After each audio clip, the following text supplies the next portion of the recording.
Gentlemen, ladies. Okay, thank you. Hi. So, welcome to the Royal Swedish Academy of Sciences and this press conference with the Nobel Laureates in physics and chemistry and the Laureate in economic sciences. My name is Göran Hansson and I'm the Secretary General of the Academy, and I will try to coordinate this press conference for the next few minutes. And as you know, we have with us, starting here, Professor Takaaki Kajita from Tokyo University and the Superconductor Collaboration, and Professor Arthur McDonald from Queen's University in Canada and the Sudbury Observatory. And they are awarded the Nobel Prize in Physics for the discovery of neutrino oscillations, which shows that neutrinos have mass. Then we have the chemistry laureates, Professor Tomas Lindahl from the Clare Hall Laboratories and the Francis Crick Institute in London, Professor Paul Modrich from Duke University, and Professor Aziz Sancar from the University of North Carolina in the United States. The Nobel Prize in Chemistry goes for mechanistic studies of DNA repair.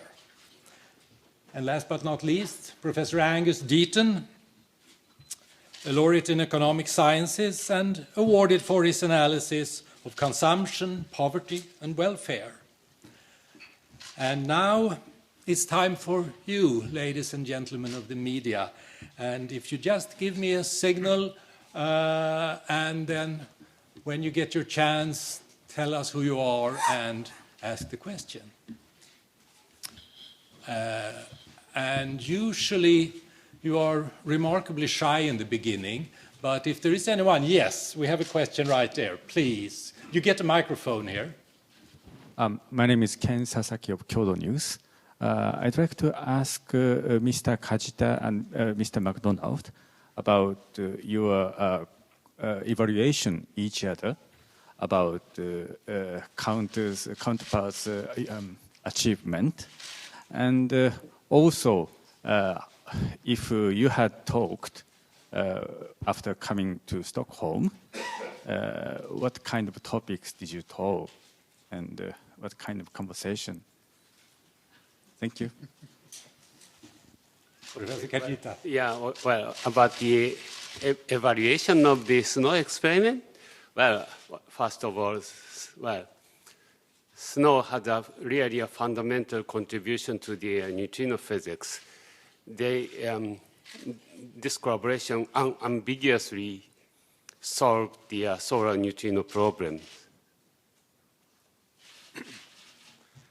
Yes, and we have had a very positive relationship for years with the Superconductor collaboration. Japan has been a leader in neutrino physics for many years, and their measurements of the oscillation of neutrinos produced in the atmosphere have shown clearly that muon neutrinos change into other neutrino types as they traverse the Earth. I think I first met Professor Kajita when he made a beautiful presentation in 1998 at a neutrino conference in Japan, which really was very clear data obtained at that time that has become even better since then on that topic. Thank you. More questions? Yes, over there. I'm Daisuke Wakabayashi, Nippon TV. So I want to ask Mr. Kajita, please give me a message, sorry, in Japanese. And please tell me, Japanese researchers got the Nobel Prize consecutive year. So please give us message for young people in Japan.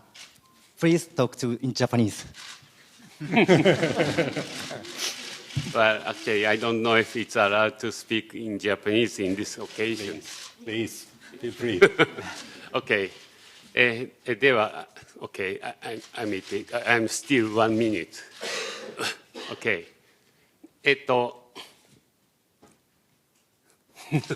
Well, actually, I have to switch to Japanese and, well.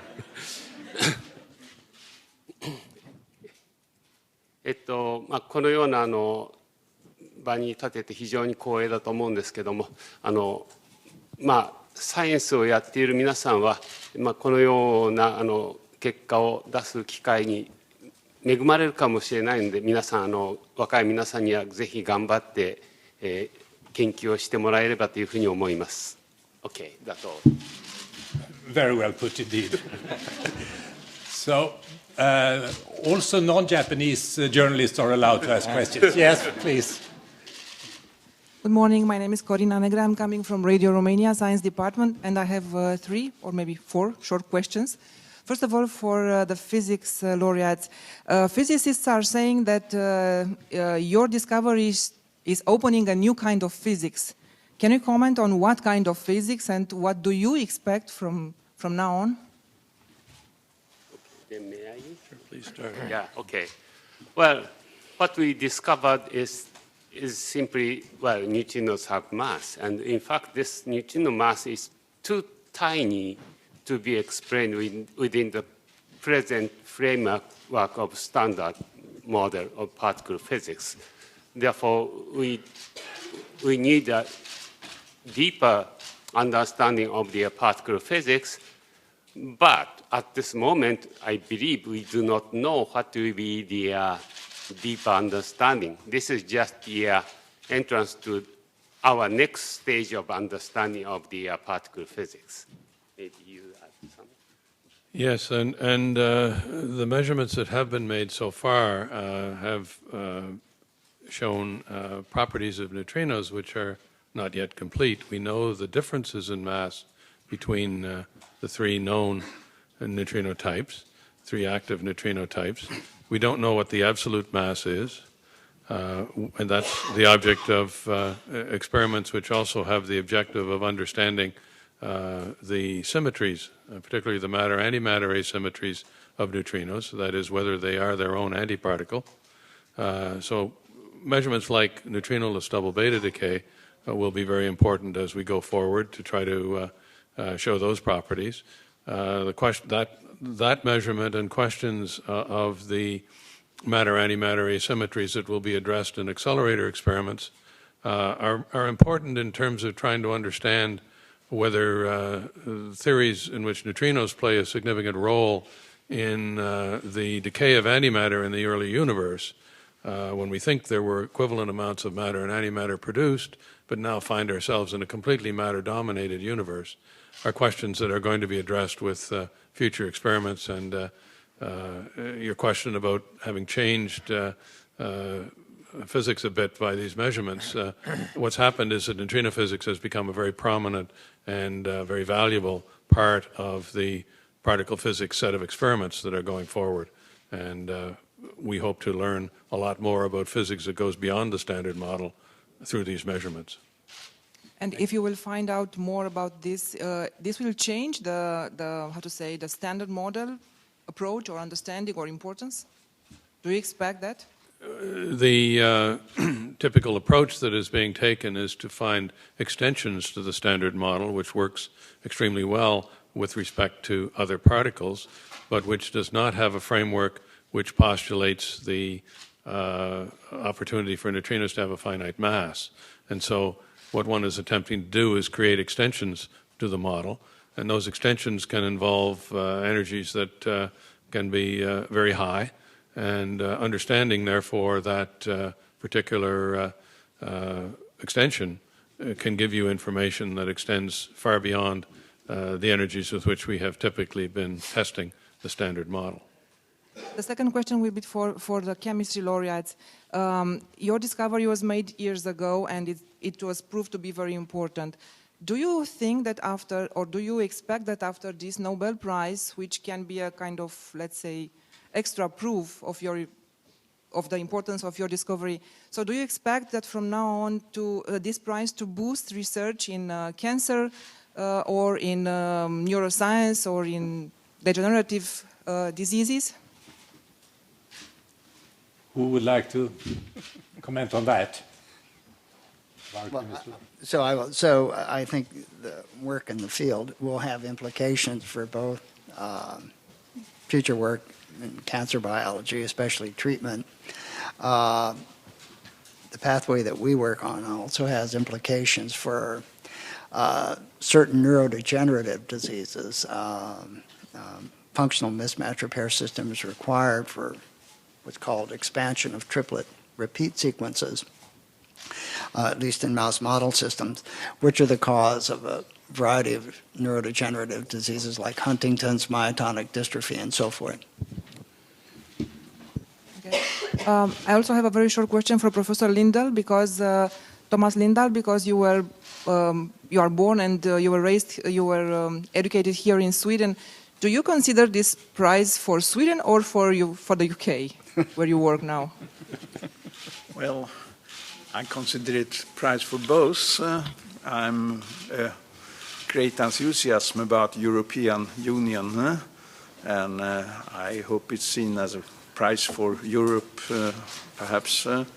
But then I also have to add that I was partly trained in the United States, so it's an international background, and that's important in science. Yes, we have a question right there. The gentleman over there. Harvey Gibson, Scottish-based freelance, so I could ask the same question almost. Could Professor Deaton, a lot of his recent work has been on the distribution of income. Can you comment on a couple of Swedish news stories over the weekend? One research institute has pointed out that this is the first Swedish generation to be no better off than their parents. And this is a pattern you have pointed out in America and in Britain as well. What has happened since the 70s is there has been an increase in wealth, but it has gone to very few people.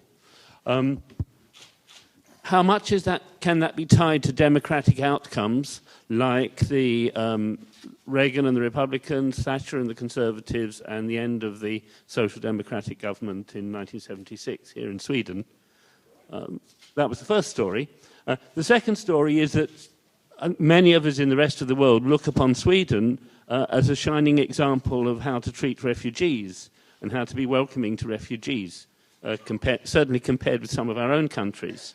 But nevertheless, the government in Sweden is looking at taking powers to close the bridge from Denmark. And while Sweden is exemplary in war refugees,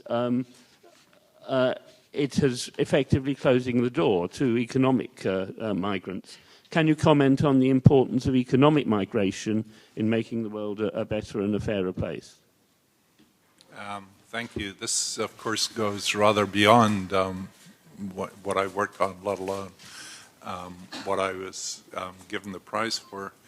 But, yeah, I mean, I don't think we understand very well one of the root causes of this, which is the slowing down in economic growth in the rich world, which is making these distributional questions much, much harder. In the post-war period, for 25 years, there was pretty steady growth and prosperity for everybody, and that was widely shared. And then since then, we've had much slower growth and prosperity and much less widely shared.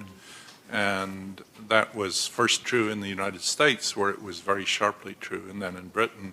And it's now come to Sweden and to the Scandinavian countries, which we thought were great beacons to us all. I mean, globalization is clearly part of this. But there are many, many other causes, and I don't think we have a simple story, a simple understanding. Some people think that we've exhausted the important technical progress and that the slowing is just that we're not making as many discoveries as we used to. Other people think that it's too rapid technical progress, so you can tell that it's not well settled. The migrant thing is amazingly difficult, and it's clear that, you know, the United States is being a very bad and shameful example to the rest of the world. Sweden and Germany have been shining examples of humanitarianism, and it's very hard, and in fact I think we should all admire them for their willingness to step up under very difficult circumstances. But it really is difficult, and there are going to be limits on what any particular country can do. And countries are going to have to work that out for themselves. The thing that's really scary, of course, is the disintegration of European unity, or the threat of a disintegration of European unity that is circling around this issue. And that's clearly a very severe threat to us all. Thank you. I'm in chemistry, but I would like to make a comment about the immigrant issue. Turkey has taken over 2 million immigrants from Syria, and I believe Turkey has not gotten enough credit for that. And so Turkey is doing, I believe, more than anyone else to deal with the immigrant issue. Thank you. Yes, we have a question right here, the gentleman there. You'll get a microphone here, if you can pass it along. I'm Tomas Takaaki from Tokyo Shimbun Japanese newspaper. I have a question to Dr. Kajita. When your teacher, Dr. Koshiba, won the Nobel Prize in 2002, he said, "My next dream is that my student will win the Nobel Prize." Then my question is, what is your next dream from now on? Well, okay, my dream is, well, certainly in the future we have another Nobel Prize, well, from the researches carried out in the Kamioka mine. Thank you very much. Mm-hmm. Yes, over there.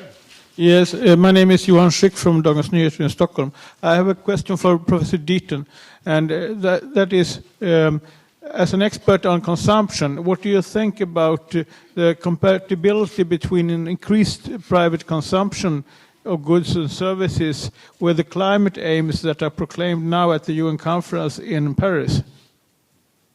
I think we have to find a way to make them compatible.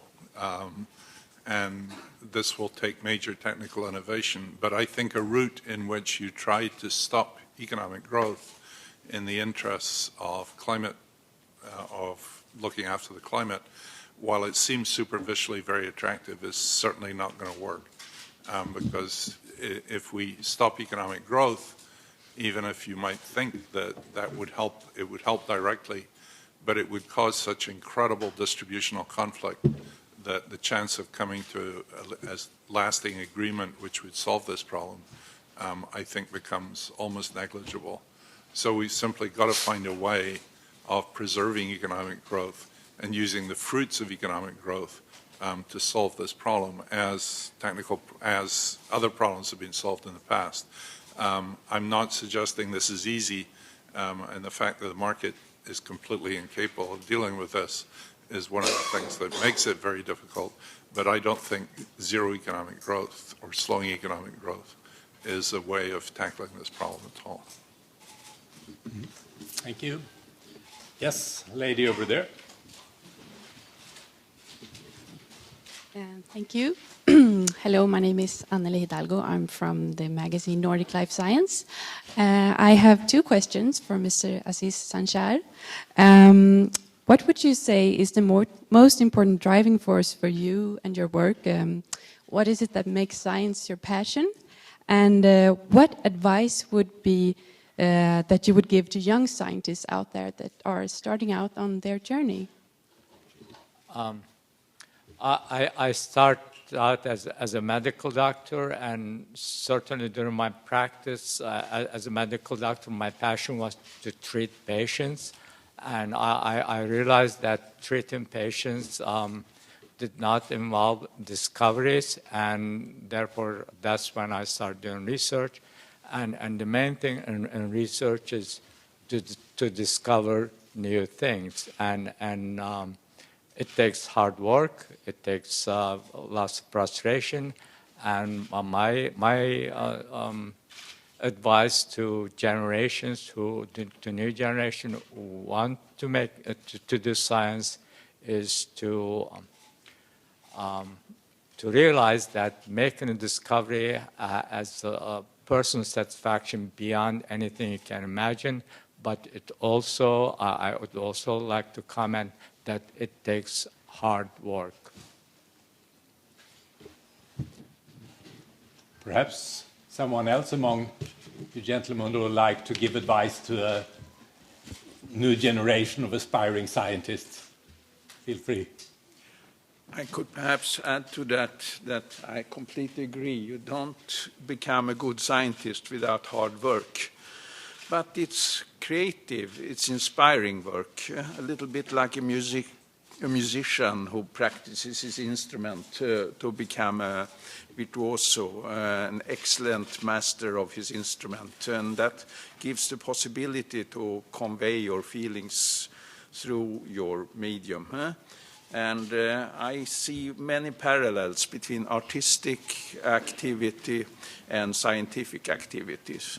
They are both excellent careers for a young person, I would say. Thank you.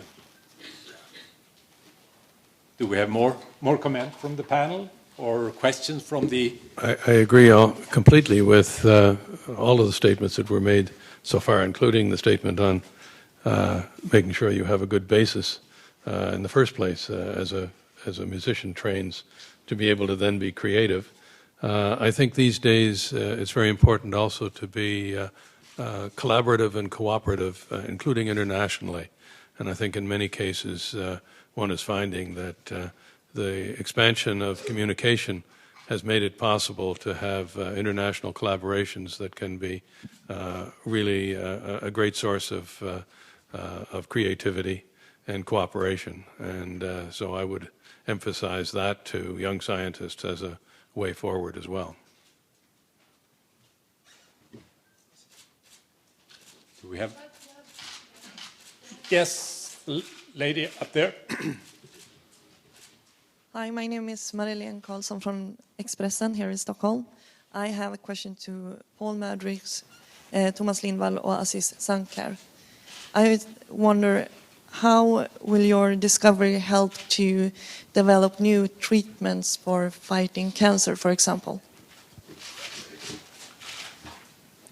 Well, to have new treatments of cancer depends on acquiring new knowledge.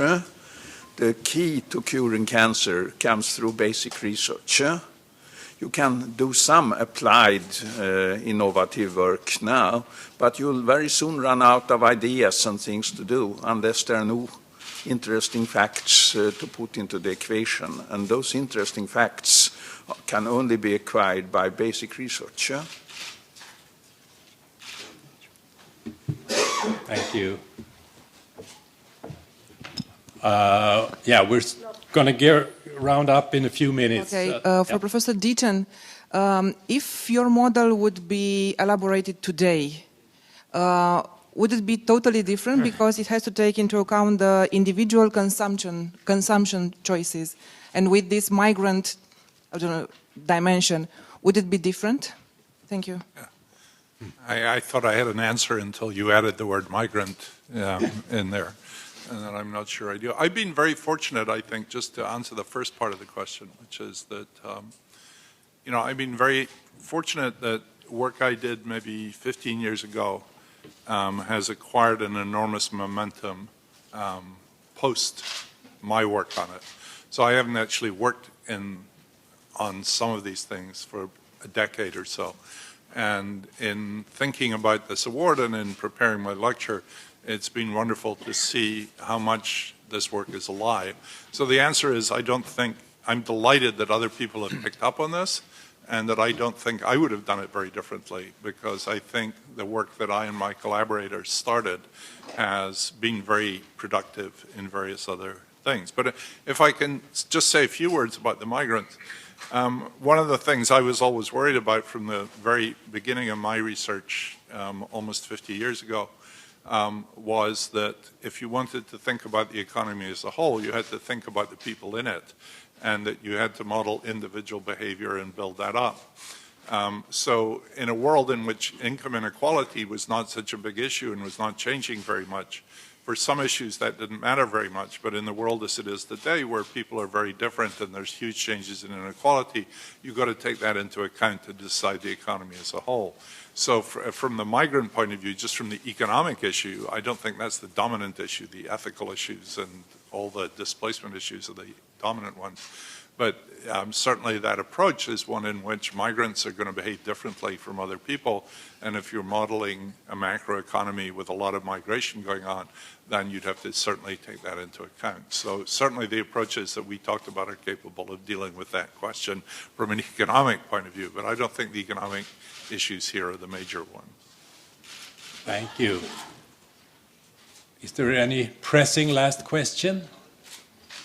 If not, I think we'll close this session and thank our laureates very much. We're gonna go on with the individual interviews, and let me just give you briefly the general rules of that. So Professor Deaton will take his interviews right here in the Bayer Hall.